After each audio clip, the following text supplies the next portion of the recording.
रासो, परमाल रासो, खुमान रासो और बीसल देव रासो। तो मैंने बताया था कि जो हिंदी का प्रथम महाकाव्य है वो पृथ्वीराज रासो है और इसके जो रचनाकार हैं वो हिंदी के प्रथम महाकवि चंद्रबरदाई हैं। और दूसरा जो रासो ग्रंथ था परमाल रासो था। परमाल रासो को आलखंड के नाम से जाना जाता है और इसके जो रचयिता हैं वो हैं जगनिक जी। तीसरा जो रासो ग्रंथ है वो है खुमान रासो, इसके रचनाकार हैं दलपति विजय। और चौथा जो रासो ग्रंथ है बीसल देव रासो, इसके रचनाकार हैं, प्रश्न नंबर 21 का सही आंसर आ रहा है बिल्कुल विकल्प नंबर बी, विकल्प नंबर खा, नरपति नाल सभी का आंसर आ रहा है। आदिकाल के रचनाकार के लिए आंसर करिए। प्रश्न नंबर 22 के लिए आदिकाल के रचनाकार कौन है? नरपति नाल हैं, अयोध्या सिंह उपाध्याय हरिऔध हैं, केशव दास हैं या फिर नाभा दास हैं। तो आदिकाल की के रचनाकार बताइए। तो वही आदिकाल के रचनाकार होंगे जिन्होंने आदिकाल में कोई काव्य ग्रंथ या कुछ भी रचना की होगी। तो यहां पर आप लोग बिल्कुल आराम से आंसर कर सकते हैं बिल्कुल। तो विकल्प नंबर ए एकदम सही है। आदिकाल के जो रचनाकार है वो नरपति नाल है, क्योंकि इन्होंने आदिकाल में ग्रंथ लिखा है। उस ग्रंथ का नाम अभी अभी हमने चर्चा की है, बीसल देव रासो की इन्होंने रचना की है। बीसल देव रासो की नरपति नाल ने, और किस काल में की? आदिकाल में की। आदिकाल का ही ग्रंथ है। तो बीसल देव रासो को हम आदि ग्रंथ भी कह सकते हैं। क्या कह सकते हैं? आदि ग्रंथ, यानी जो आदिकाल में रचा गया ग्रंथ है वो आदि ग्रंथ कहलाएगा। तो आदि ग्रंथ भी बोला जाता है किसको? बीसल देव रासो को। क्लियर है? आगे बढ़ेंगे अगले प्रश्न की ओर।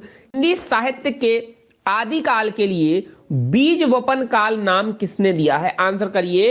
हिंदी साहित्य के आदिकाल के लिए बीज वपन काल का नाम किसने दिया है? प्रश्न नंबर 23 के लिए सभी लोग आंसर करेंगे। कर लीजिए। बीज वपन काल का जो नामकरण किया है वो किया है महावीर प्रसाद द्विवेदी जी ने। तो इसको भी नोट करके चलेंगे, ध्यान में रखकर चलेंगे, ठीक है। यहां पर सबसे ज्यादा स्टूडेंट कंफ्यूज हो जाते हैं, ध्यान दीजिएगा। किसने क्या नाम दिया है? वीरगाथा काल किसने कहा है? बीज वपन काल किसने कहा है? ठीक है। इस प्रकार से जब आपके प्रश्न आते हैं तो आप लोग काफी ज्यादा कंफ्यूज हो सकते हैं, इसलिए बहुत ध्यान से पढ़िएगा। चलिए, सिद्ध सामंत काल की चर्चा कल हमने की थी कि सिद्ध सामंत काल कहा है राहुल सांकृत्यानंद ने। किसने कहा है? राहुल सांकृत्यानंद। तो ये आदिकाल के ही नाम है। सिद्ध सामंत काल कहा है राहुल सांकृत्यानंद ने।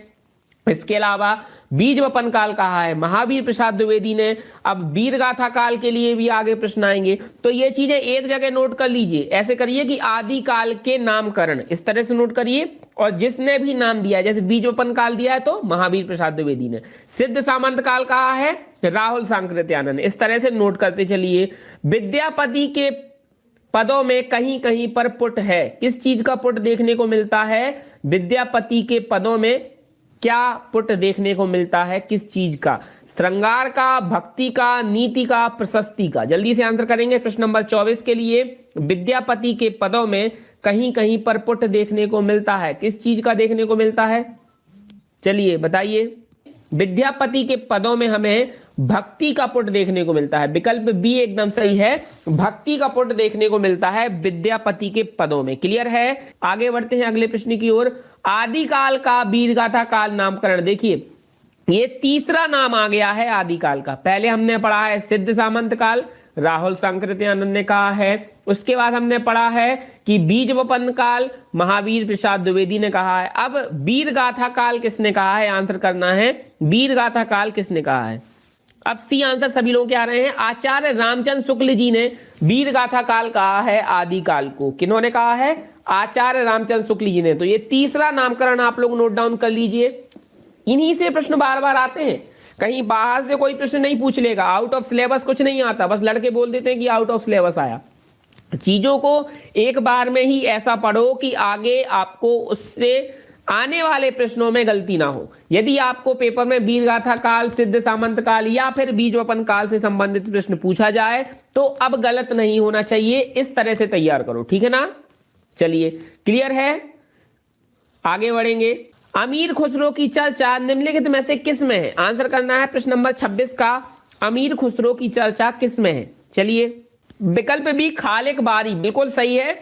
अमीर खुसरो की चर्चा खालिक बारी में है। किस में है? खालिक बारी, विकल्प बी। इसको नोट डाउन करके रखेंगे। अगला प्रश्न है हिंदी की प्रथम रचना। बहुत अच्छा प्रश्न है, काफी लोग कंफ्यूज हो सकते हैं।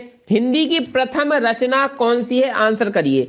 हिंदी की प्रथम रचना देखिए कंफ्यूज नहीं होगा, यहां पर हिंदी का प्रथम महाकाव्य या प्रथम ग्रंथ नहीं पूछा गया है, हिंदी की प्रथम रचना पूछी गई है।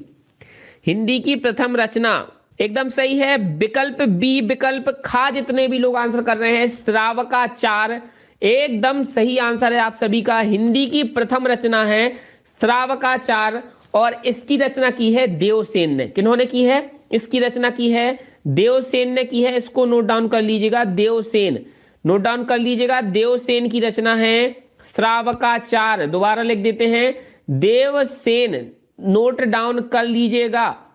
श्रावकाचार के रचनाकार हैं देवसेन। हिंदी की यह एक प्रथम रचना है। विकल्प बी सभी के आंसर आ रहे हैं। अब चलिए आगे बढ़ेंगे अगले प्रश्न की ओर। अगला प्रश्न है हिंदी का प्रथम महाकाव्य। हिंदी का प्रथम महाकाव्य कौन सा है? हिंदी का प्रथम महाकाव्य, प्रश्न नंबर 28 के लिए सभी लोग आंसर करिए। हिंदी का प्रथम महाकाव्य कौन सा है? चलिए बहुत अच्छी बात है, आप सभी लोग सही आंसर कर रहे हैं।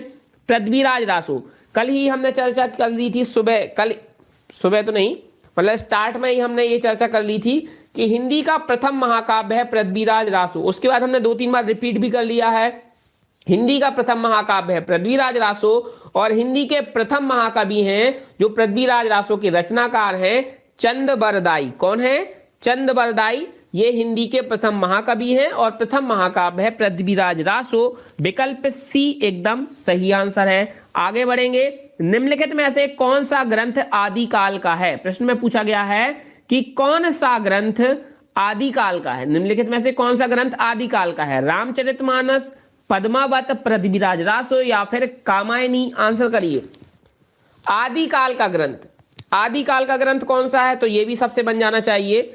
बिल्कुल, आदिकाल का ग्रंथ कौन सा है? यहां पर विकल्प सी के लिए विपिन पांचाल, आशिफ भाई।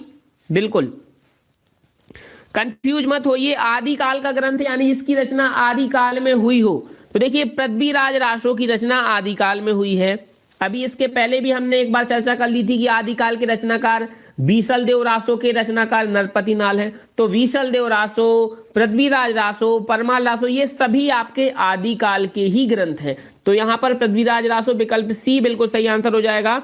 हिंदी साहित्य के 1000 वर्षों में कबीर जैसा व्यक्तित्व लेकर कोई लेखक उत्पन्न नहीं हुआ, यह कथन किसका है?